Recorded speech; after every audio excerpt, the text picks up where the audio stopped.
at Goodwood. The one night I was really looking forward to was tonight. Obviously, I have my dress on. There are no cars around apart from the cars dropping people off. But the great and the good are here because it's the Goodwood Ball. Let's go and have a party.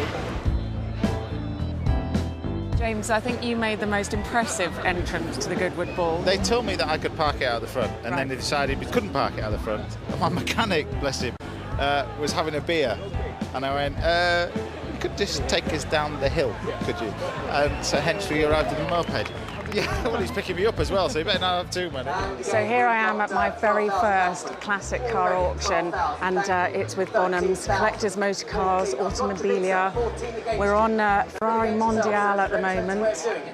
Chap behind me is doing very well. Don't want to move too much, just in case I buy it, because I haven't got that kind of money. 102,000. 82. So this is one of the highlights of the auction.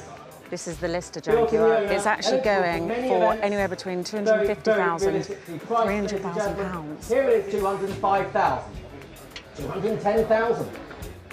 Your car, sir. Well done. 210,000. 210,000 And your number, pounds. sir? And it's ready to race as well, apparently. Completely reconditioned. 310, thank you. 310. Look at it, it hasn't even got an engine cover on it. And with a wealth of classic car knowledge now behind me, it was time to track down the most popular car collector at this year's festival. Hello, baby. How are you? And indeed, my old boss. Now, you drove up the hill earlier on, didn't you, in the Coburn car? I drove up the hill in the Coburn car. How was it? Got a story about that if you want that. Go for it. So I was at the head of the afternoon batch, and then somebody pulls in front of me. Lewis bloody Hamilton, right?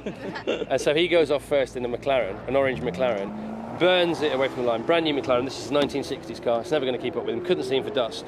Then he pulls off halfway up the track to go on the grass. And so we're catching him. I go, well, what do I do? Do I overtake? Because you're not allowed to overtake. You can't overtake. No, so what did I do? What did you do? Straight past him. Absolutely. So we overtook Lewis Hamilton on the hill this afternoon. So a successful weekend and all. Obviously the festival as a whole, you're coming back every year. Hopefully, yeah. I mean, hopefully I want to do this event every year with the cars, you know. But it's brilliant. Great time, yes? Yes. How good is this time? Great time, yes? Yes. Good times. Thank you. Thanks, Hol. Jensen was definitely the busiest boy in the paddock, but Holly managed to pin him down for a pre-hill chat. And obviously very different controls to what you're used to. It's a lot more simple. You don't have as many buttons on the steering wheel. I think you've got one. It's an H-pattern gearbox, so a gear shifter. Yeah. It's got 3 pedals on the floor, so it's all very different, and my shoulders are sticking out the car. So they used to sit high in those days, but I think I'm extra high.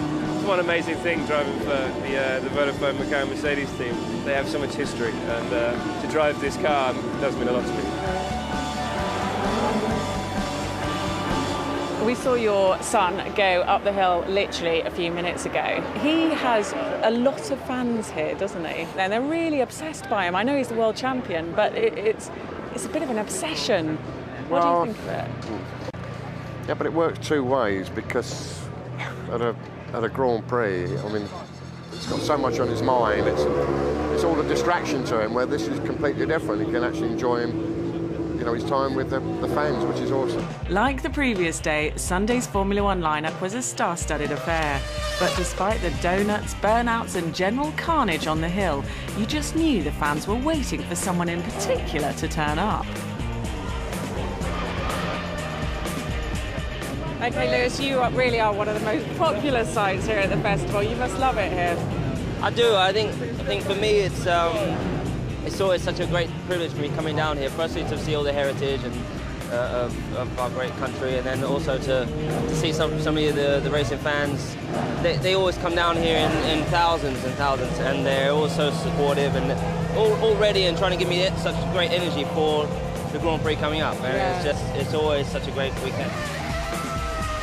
You love your cars and bikes anyway, don't you? Any sort of jump out at you today? Well, I saw Senna's, the car over there that Bruno Senna's driving, that obviously Anton drove. Definitely going to go and have a look at that. So that was my real hero, I suppose, the sort of late 80s, early 90s, when I really was watching Grand Prix every day. I'd get over to school and put a tape in and watch the Grand Prix over and over again. OK, F1-wise, Obviously, you're in the hunt for the championship this year. It's all going very well, isn't it? I've had many weekends where it's gone very, very well, and I'm very happy with my form and driving. So it's a good battle. I'm really looking forward to it. I'm just going to go and give them my best, and you know, that's all I can do. And the other 4 or 5 guys are pretty handy. We know that, and it's a good fight and enjoyable one. As for the question of who will win this year's title, well, I should have known better than to try out this old fox. Who do you think's going to win? We don't know who to put our money on. I've got a feeling it's going to be one of the McLaren chaps. I think Lewis Hamilton I would go for. Who do you want to win? You don't want to say, do you? In case you commit yourself. I like them both, but obviously I'm British, so I'm going for the Brits. I want to see Mark Webber win. Yes. I think he deserves to win it. Yes, okay. But having said that, he probably won't. No, he will. Let's be positive. Okay. Positive vibes going to Mark Webber. Thank you, Murray. You're welcome.